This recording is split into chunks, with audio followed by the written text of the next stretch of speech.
আজকে বোমবার, কালকে তৃণমূলের নেতাদের বাড়িতে অস্ত্র উদ্ধার, আজকে বিজেপি নেতার বাড়িতে বোমা বিস্ফোরণ।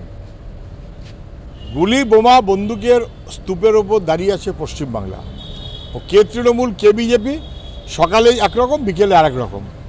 পুলিশের সার্ভিস পশ্চিমবাংলায় কি যাবেটা কি, এবং পুলিশের সার্ভিস রিভলভার তাও পর্যন্ত পাওয়া যাচ্ছে। এটা ভয়াবহ ব্যাপার।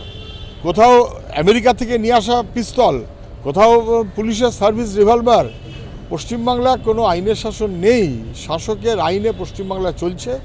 সারা দেশের কাছে আমাদের মাথাটা হেঁট হয়ে যাচ্ছে, এবং নিরাপত্তা বলে কোনো ব্যবস্থা নেই। পুলিশের সার্ভিস রিভলভার চলে যাচ্ছে, তাহলে পুলিশের কার কাছে, কোথায় গেছে সেটা? কালকে পাওয়া গেছে ওইখানে পুলিশের রিভলভার। কি বলবেন? গতকাল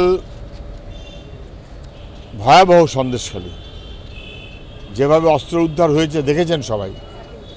মাটির তলা খুঁড়ে শেখ শাহজাহানের ঘনিষ্ঠ তৃণমূল নেতা, তার ঘনিষ্ঠ, এবং সেখানে খোলা বাজারে বিক্রি হয় না তেমন পিস্তল, 7-8 লাখ টাকা করে দাম, বিদেশ থেকে নিয়ে আসা, এবং তার সঙ্গে পুলিশের সার্ভিস রিভলভার তাও আছে তৃণমূলের হেফাজতে।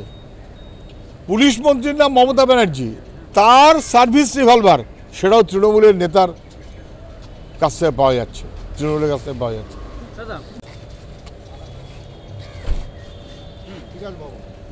আজকে ছাত্র যুবরা রাজ্যের তারা বিকাশ ভবনে গেছিল, সঙ্গত কারণে গেছিল। চাকরি বিক্রি হয়েছে, এবং দুর্নীতির পাশে মুখ্যমন্ত্রী দাঁড়িয়েছেন বলে যোগ্য ছেলেরাও বিপদে পড়ছে। আমরা প্রথম থেকে বলছি, যোগ্য ছেলে মেয়েদের কাউকে বঞ্চিত করা যাবে না, আমরা শেষ পর্যন্ত তার পাশে থাকবো। কিন্তু দুর্নীতির চাকরি তাকেও কোনোদিন বহাল করা যাবে না। দুর্নীতি যারা করেছে তাদের চাকরি খারিজ হবে, তার বিনিময়ে যারা যোগ্য তারা চাকরি পাবেন, আর যারা যোগ্য হিসেবে চাকরি পেয়েছেন তাদের বহাল রাখতে হবে। স্বাভাবিক এই দাবি নিয়ে ছাত্র যুবরা বিকাশ ভবনে গেছে। পুলিশের এত ভয়, মারপিট শুরু করে দিল, ধস্তাধস্তি, গ্রেপ্তার 6 জন না 7 জন ছাত্র, কয়েকশো ছিল। তারপরে তারা রাস্তায় অবরোধে বসেছে, অবস্থানে বসেছে, এবং পুলিশ এমন মানে আক্রমণাত্মক ভূমিকা নিয়েছে, যারা চোর তাদের বিরুদ্ধে আক্রমণাত্মক ভূমিকা নিতে পারে না। আর চোরের প্রতিবাদ করলে, দুর্নীতির প্রতিবাদ করলে, মীনাক্ষী আহত হয়েছে, তনুশ্রী আহত হয়েছে, আরও বোধহয় অনেকে আহত হয়েছেন। কি হচ্ছে নাকি এটা? মুখ্যমন্ত্রী দুর্নীতি করবেন, দুর্নীতিগ্রস্তদের পাশে দাঁড়াবেন, আর দুর্নীতির বিরুদ্ধে কথা বলে পুলিশ লেলিয়ে দেবেন, এ কখনো মেনে নেওয়া যাবে না। এর বিরুদ্ধে কীভাবে আগামী দিনে এ লড়াই চলবে এবং চলবে। যোগ্যদের চাকরি বহাল করাবো আমরা, আর অযোগ্যদের চাকরি খারিজ হবে। তার জায়গায় যারা যোগ্য রাস্তায় বসে আছেন তাদের চাকরি দিতে হবে। আমরা সেই কথাটাই বলবো। মুখ্যমন্ত্রী চাল আর কাকড় মিলিয়ে দিয়ে চলতে চান, সেটা হয় না। চাল কাকড় আলাদা করতে হবে, দায় মুখ্যমন্ত্রীর। কিন্তু তার জন্য মার খাবে, আক্রান্ত হবে প্রতিবাদ করতে গিয়ে। দুর্নীতিগ্রস্তদের পাশে দাঁড়াবে সরকার, এ বাংলার মানুষ মানবে না এবং মানবে না।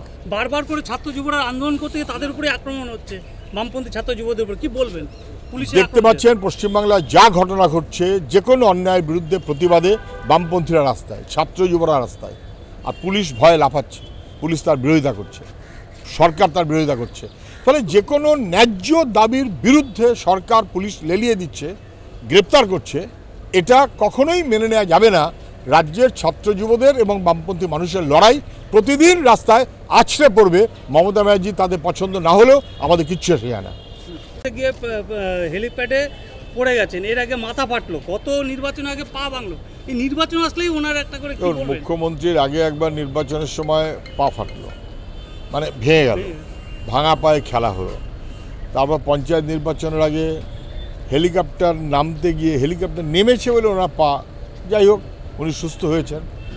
কদিন আগে মাথা না কপাল ফাটলো, যদিও কপালের ডান দিক ফাটলো কিন্তু বাঁদিকে ব্যান্ডেজ। লোকে তা নিয়ে হাসাহাসি করলো। আমি এ নিয়ে হাসাহাসি করার পক্ষপাতী না।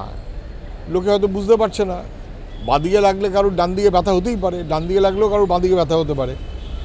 মানুষ হাসাহাসি করলো। আবার নাকি হেলিকপ্টারে কি বিপর্যয় হয়েছে ওনার। উনি কি একটু সুস্থ থাকতে পারেন না? ওনার সুস্থ থাকাটা তো জরুরি, উনি তো মুখ্যমন্ত্রী।